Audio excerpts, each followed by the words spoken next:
Hey guys, Silverpaw Reads here, and I'm sorry for the huge delay. I did the reason, but I haven't done Spike in forever, and I kind of want to get into it now that I have like a free day and then another free day because of MLK Day. So yeah, let's get on with Chapter 2 of Spike. The sun shone high on a clear blue sky that afternoon, and the weather was just perfect to go for a swim. Hey, Dad, is it okay if I use these towels? Saunders peered in through the open bathroom door and saw Sam stand with his torso bent inside the closet, where he looked through a pile of towels. What do you need them for? He asked. Me and Spike are going out for a swim. Going out swimming, Sam smiled and pulled out two large towels. Saunders glanced over at Spike, who stood a little hidden in the corner, and then back at his son again. Swimming? Now? He asked. Isn't it a bit too cold for that? Sam shook his head. A little cold ain't gonna stop us, right, Spike? Spike nodded, a bit shy. Sure, he replied. Saunders smiled a little. Okay, he said and entered the room. Here, Sam, I'll help you find some towels you can use. 4 feet strolled through a moist forest. 2 summer-dressed boys with each their towel hanging over their shoulders. Sam walked first, with Spike walking a few centimeters behind him. The air in the forest was refreshing and eased their mood greatly. Oh man, this is going to be awesome! Sam exclaimed. The first outside bath of the year, huh? I can't wait! Spike smiled carefully, but confirming, though at the same time he was a bit nervous. He, of course, couldn't go swimming with his clothes on. He'd have to take them off at some point, and that's exactly what he was nervous about, someone seeing him undressed. He wouldn't be completely naked, though. His dark boxers would stay on. Still, Spike refused to take off his clothes. Hey, Spike, Sam said with a playful glint in his eye. What? Spike wondered. Sam smiled a little, smiled again, paused a little, and then he dashed away while shouting back at Spike. Last one to the lake is a rotten egg! Spike had to laugh a little at just how childish Sam could be sometimes. However, he finally spurted after him. Sam ran the very fast as he could, but it was hard in this terrain. Spike, on the other hand, had no problem with navigating through the overgrown forest. Agile as a cat, he jumped over various obstacles, dodged trees, used stones as springboards, and flew through the forest like an arrow, and within just a matter of seconds he caught up with Sam, and was leading by a convincing victory. Hey, wait up! Sam called out and began to slow down. There was no use. Spike was too fast for him. Spike finally stopped a few paces further away when he heard Sam call out, and so he turned around and jogged the short distance back to where his friend stood with his hands on his knees and breathed heavily. Sam almost expected Spike to come after him, look at him with a smirk and say something like, "Man, you're such a loser." But lucky for him, Spike was no such person, and instead he asked if Sam was okay. "Of course I'm okay," Sam replied. "I'm just not a very fit person," he said, adding a short laughter. "Well, we ain't that far from the lake now," Spike said. "Are you going to be able to keep going?" Sam gave him a sour look. "I'm not that out of shape." "Sorry," Spike said. "I didn't mean it like that." Yeah, I know, Sam said and got it back up on his feet. Then suddenly he was aware of something that was missing and should have been hanging over his shoulder. "Oh, damn it, where's the towel?" he said. "It's gone." "Oh, good thing you made me recall," said Spike. "Huh? What's that supposed to mean?" Sam said, distressed. Spike pointed at his own shoulder, which now had 2 towels hanging over it. "Look familiar?" "Oh, you found it," said Sam and took his towel, which Spike politely reached out. "How great, now I won't have to let my old man down." "Do you think he'd get angry?" Spike asked, and started walking with Sam strolling right next to him. "Dad, no, never. He usually doesn't get mad about anything," Sam answered. "Well, you're not usually giving him much of a reason to get mad either." "Oh, I did shatter the window by accident once." "And he got mad?" "Oh, no, not even then. He just went, 'Ah, shit,' and was like, 'Oh, well, accidents happen, you know.' And that was it." "Wow, that's pretty amazing. How would Chuck have reacted in a similar situation, do you think?" "If I had broken a window, you mean?" "Yeah, for instance." "Well, he'd kill me with the shards, I'm assuming." "You're shitting me. He gets that angry?" "He gets furious for no reason. I dropped a plate on the floor once, and he punched me right in the face. Seems to me that if he's just using every little thing as an excuse to beat me up." Sam stared wide-eyed at Spike, and then his stare dropped to his own feet, trying to think of something else. He knew Spike got beaten at home, and thought it was absolutely gruesome to know such a secret.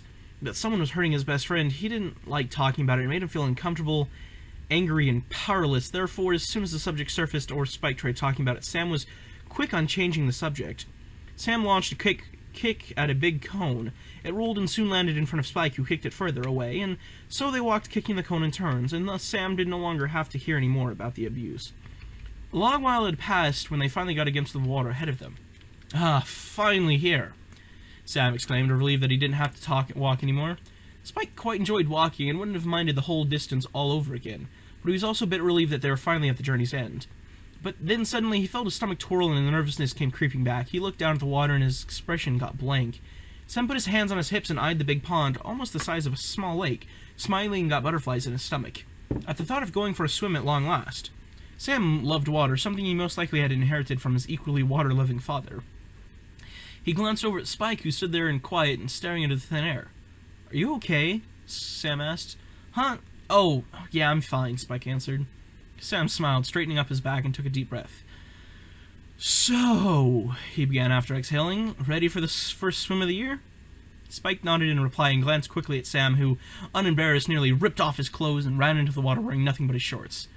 "Oh man," Sam shouted back to the shore, "the water's awesome! Come on out, Spike, you've got to try this!" He quickly dove under and swam happily around in the water. Spike stood dry and quiet, wondering whether he should run away or what the hell to do. He tried coming up with an excuse as to why he didn't want to undress, but nothing sounded convincing, especially not since it was actually he who had suggested them going for a swim. And he did enjoy swimming, but just when no one was watching. Spike waited until Sam had dove underwater again, then he hurriedly took off his t-shirt and began opening his belt. The plan was to get undressed without Sam seeing him do it. He quickly sipped his jeans off, stood only in his boxers, which luckily were black and wouldn't be transparent, and then he walked towards the water. He had his arms wrapped around his almost anorexic belly, as if in a pitiful attempt to hide himself, and looked around to see if he could spot Sam anywhere. Sam had been underwater for almost a minute now, so Spike had to hurry up before Sam reached the surface and saw him. He took a few steps closer to the pond, and then he ran and dived in. The water was refreshingly cool and was so deep that everything looked pitch black under him where he swam. Spike glanced up and got a glimpse of Sam's legs a bit further away and decided to get his head above water and swim over to him. Sam waved when he saw him. "There he goes. You finally decided to join me, huh?" he shouted with a smile. Spike didn't like shouting, so he decided not to shout back, but wait until he was close enough to just talk. It took him almost 10 strokes to get over where Sam was. "So, what do you think?" "About what?" "The water, of course. Great, ain't it?" "I guess." Sam smiled friendly. "Not all that enthusiastic today, are we?" Spike snorted. "When am I ever enthusiastic?" Sam laughed. "Yeah, okay, I get it. But hey, what say you about an itsy-bitsy competition, Spike was puzzled at why Sam always wanted to compete with him, especially in things Sam wasn't really good at. "Bring it on," Spike eventually responded. Sam smiled wide and content. Okay, let's see who's best at... Spike arched a brow. Wait, I've got it. Sam looked around for inspiration, then he soon reached his arm high up in the air, saying eagerly, "I've got it! Let's see who can swim the deepest." "The deepest?" Spike repeated and looked down under him where everything was dark as night and not very inviting for someone who was in fact a little scared of the dark, something he of course never admitted to anyone. Still, he accepted the challenge and pretended he was very confident about this. "Okay," Sam began. "On 1, 2... The two boys took the deepest breath they could, held it, and then they dived. It wasn't exactly easy to swim downwards, but Sam didn't appear to have any trouble with it whatsoever. Spike had a tough start trying to keep his nose down, but when he got the hang of it, it didn't take long before he caught up with Sam. They were already a few meters below the surface, and as they kept on descending, everything around them just kept getting darker and darker. Spike didn't like this at all, swimming toward the dark abyss, which probably held all kinds of abominations concealed. His cheeks started to ache, and it was soon painful to hold his breath. He looked over at Sam, but noticed it was almost too dark for Spike to see him. That's when he couldn't take it anymore. He turned around and swam upwards the fastest he could. He surfaced with a big splash and a deep gasp for air. Then he held his breath again and dived under to look for Sam. Beginning to get a bit worried about him. He couldn't see a thing. No bubbles, nothing, not a single sign saying whether Sam was still alive or not. He got his head above water again. He felt a great urge to get the hell out of the pond and back on land, far away from that creepy abyss. His arms were covered in goosebumps, and he felt his stomach twirl again, and just then something grabbed his ankles and pulled him down. "For fuck's sake, Sam!" Spike almost shouted when he finally got to the surface again. Sam had got into fits of laughter. "Oh God, you should have seen your face!" He laughed loudly. Spike just gave him a look that could kill and splashed water in Sam's face. "That was so fucking not funny, asshole," Spike said angry and started swimming towards land. "Hey, wait up!" Sam said and swam after him. I was just kidding. Why are you so mad? You didn't get scared."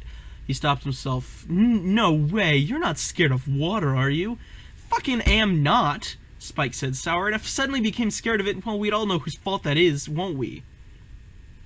Furious of having been scared silly like that, Spike swam over to the tiny shore and walked straight out of the water without thinking twice. Sam had stopped splashing around, and the dead silence that followed gave Spike time to realize what he'd just done. He stood there almost completely in the nude in front of Sam, and Sam stared wide-eyed. He had seen it. He'd seen it! Spike feverishly got his shirt on, grabbed his jeans towel, and hurried to hide behind a tree where he could change without being seen. He wrapped the towel around his waist, slipped off his wet boxers under it, and quickly got his jeans back on. Right when he was done, he heard Sam come out of the water. What? Sam stuttered. What was that? What was what? Spike asked, pretending he didn't know. The marks on your back, they weren't scars, were they? Spike turned silent for a long while, avoiding looking Sam in the eyes, and he had a grave expression that made Sam not want to look Spike in the eyes either. Sam walked up on land and wrapped his towel around him. He attempted to look at Spike again. How'd you get them? He asked, though he wasn't sure he wanted to find out the answer. Spike didn't reply. Was it Chuck who did it? Sam asked, worried. Just forget it, okay? Spike said angry. You weren't supposed to see them. Sorry, Sam said, apologizing. Oh, we don't have to talk about it if you don't want to. Fine, Spike said, short. Sam sighed with a mixture of relief and mild depression before he also started getting dressed. No one said anything for a long while they walked home. They didn't even have a cone to kick amongst them, which made the silence even more awkward, especially for Sam. He tried to think of something else, but he found it difficult, when he was sure it was most likely the only thing that was on Spike's mind at the moment, and it was kind of hard not to occupy his own mind with it. The sight of the gruesome scars had burnt their way into Sam's inner eye like an image he found impossible to get rid of. Long, wide, zigzagging scars, they made Spike look like a whipped slave, and who knew, maybe he was. Sam shuddered to think of it. Chuck couldn't possibly have gone as far as to actually whip his own nephew, could he? And besides, who on earth had a whip in their house? Still, Sam couldn't think of anything else that could have made such scars, and they covered his entire back. It was a gruesome sight. Sam finally started realizing why Spike had never liked taking his clothes off in front of other people, not even his t-shirt when it was boiling hot outside. Not only had he been shy, he had something to hide as well. He glanced over at Spike, who walked to Sam's right, with his head bent down, with downcast eyes. He looked so sad, or maybe shameful. Hey, Sam carefully began. He felt like placing his hand on Spike's shoulder, but quickly recalled how Spike hated physical contact. It's okay, he then said. What is? Spike asked, still in a bit of a bad mood. Those scars, they're what make you so shy about your body, right? Among other things, but what's it to you? Spike said. He felt a bit insulted again, but knew Sam never meant any harm by being so direct and speaking his mind all the time. It was just the way he was. Well, I just don't think there's something you need to be ashamed of, that's all. Sam smiled. Spike looked at him and got thoughtful. You're a good-looking guy, Sam continued. You've got no reason to be shy. I think you should be more proud of the way you look. Spike snorted and looked away. He hated his body. No one would be able to change that, and that he should suddenly start being proud of himself. It was just ridiculous. Well, at least that's my opinion, said Sam, smiling again, underlined how he'd been completely honest about the things he'd said.